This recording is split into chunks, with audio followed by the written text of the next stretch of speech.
खर्च किए जाएंगे। इसके लिए सरकार ने प्रोविजन किया है कि किसानों को एफपीओ के माध्यम से उनका उपज का मूल्य ठीक से मिले।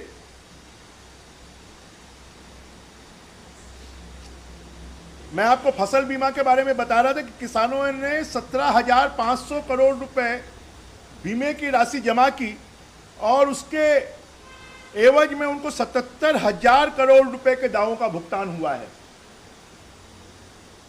लगभग 5 गुना। कुछ किसानों की मांग थी कि हमको जो फसल बीमा है वो स्वैच्छिक होना चाहिए, उसको केंद्र सरकार ने स्वैच्छिक किया कि जो किसान कराना चाहे वो करवाए, जो नहीं करवाना चाहे वो ना करवाए। कोरोना काल में किसानों की उपज को एक स्थान से दूसरे स्थान पर पहुंचाने के लिए किसान रेल प्रारंभ की गई।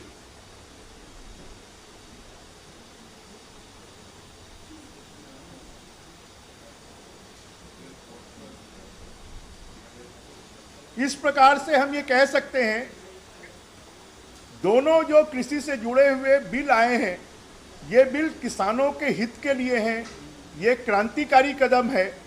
हम तो देश के प्रधानमंत्री नरेंद्र मोदी जी, देश के कृषि मंत्री नरेंद्र सिंह तोमर जी और देश के किसानों को इसके लिए बधाई देना चाहते हैं कि अब किसान अपनी उपज को देश के किसी भी हिस्से में बेच पाएगा। अब उसकी उपज कोई भी औने पौने दाम पर नहीं खरीद पाएगा। अब बिचौलिए और कोचिए जो उसका फायदा ले लेते हैं वो उसका फायदा नहीं ले पाएंगे। अगर हम छत्तीसगढ़ की बात करें तो छत्तीसगढ़ में कांग्रेस की सरकार कभी भी बिचौलियों को उसने समाप्त करने की कोशिश नहीं की, बल्कि उन्होंने तो माफिया खड़े किए। चाहे छत्तीसगढ़ में आप देखिए, रेत के माफिया खड़े हो गए, शराब के माफिया खड़े हो गए। भारतीय जनता पार्टी की सरकार छत्तीसगढ़ में थी तब किसानों को धान बेचने में कोई परेशानी नहीं होती थी।